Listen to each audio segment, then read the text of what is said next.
Good morning, brothers and sisters in Christ, and happy 32nd Sunday in Ordinary Time. In our gospel today, we read the parable of the 10 virgins. One of the questions that I find often rises from this parable is, why didn't the wise virgins share some of their oil with the foolish virgin? It sounds like a great question. Here they are, time of need, bridegroom's coming. Just give us a little bit of oil so that we can be ready to receive him well. But instead they say, no, there won't be enough for us and for you. They even say, why don't you go buy some? It's the middle of the night. There's no merchant selling oil. There's no shops that are open that they can go to. It's the middle of the night. It just seems a little harsh. So what's going on here? Well, when Jesus speaks in parables, which is one of his favorite ways to teach, we need to remember that he's using, a story or a common image in order to point to something deeper, in order to communicate to us a truth. Could be about himself, could be about the kingdom of God, could be something about ourselves and our relationship to God. But he uses these parables and there's symbolism involved. So take, for example, the parable of the mustard seed. In this case, we have an image, right, of this mustard seed. It's very small, and then it grows into this large bush, the largest, Jesus says. And so the symbolism here is that our spiritual lives or our relationships with Jesus are very much like this. They start very small. Think of like a moment of conversion or a moment of insight. I need to change. And then little by little, we begin this process of transformation in Christ. And then this new life that we are experiencing for ourselves begins to overflow into the lives of those around us. And then it's like a ripple effect, right? And then it unfolds and it blossoms and it grows, just like this mustard seed, right? So there's the image of the mustard, and then there's this symbolism for something deeper, truer about ourselves, and in this case, our relationship with God. So something similar is going on in the parable about the 10 virgins.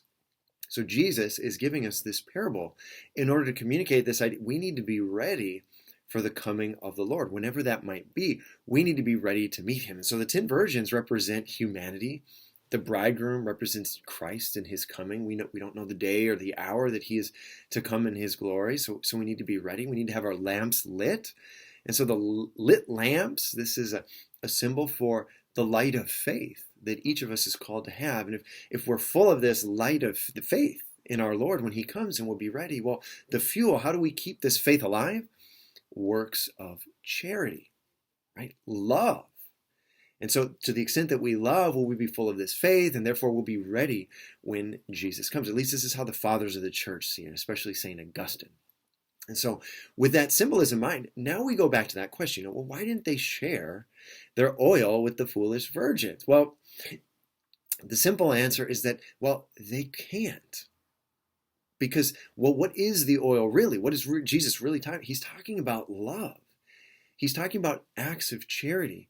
And brothers and sisters, only each of us, personally, individually, can take responsibility for what we do and what we say and how we treat each other. That is how we love. And so it's not the case that we can say to someone, hey, you got a lot of, wow, you're really good. Hey, give me some of that so that I'm ready for, it's like, no, they can inspire me to love. They can inspire me to change my behavior and to really, sacrifice for the good of those around me.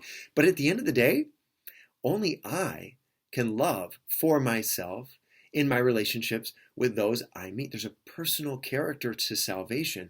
There's a personal character to love, and each of us is called to take responsibility for that. So it's not that the wise virgins are mean and they're just, but given the deeper reality and truth that Jesus is trying to communicate to us, they can't. They can't share their oil. Right? Because it's about love that each of us needs to take responsibility for. So maybe we could think about that today, Think about our lives. Think about our lamps. How is my faith doing?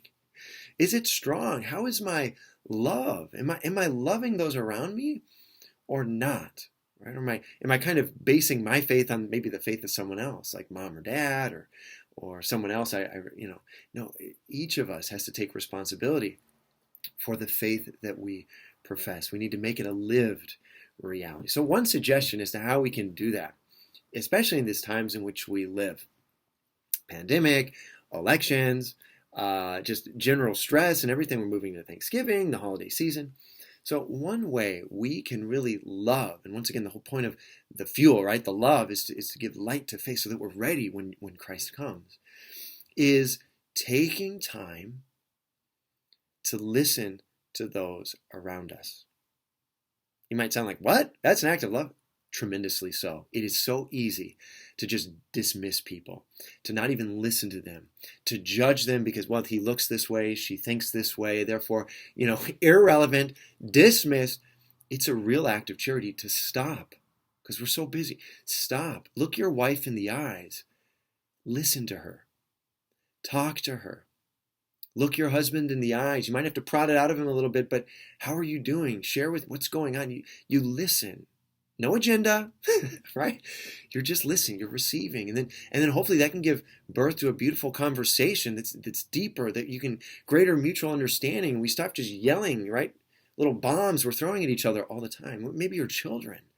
Do you know your kids? Let's take time to set aside all the busyness, all the things we got to do.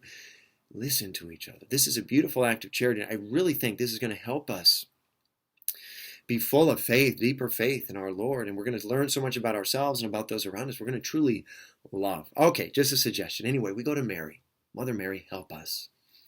Help us to take responsibility for the faith that we profess. Help us not to just talk the talk, but to walk the walk. Help us to keep our lamps lit with faith because we love, that we sacrifice for the good of those around us. Pray for us, Mother Mary. Help us to love.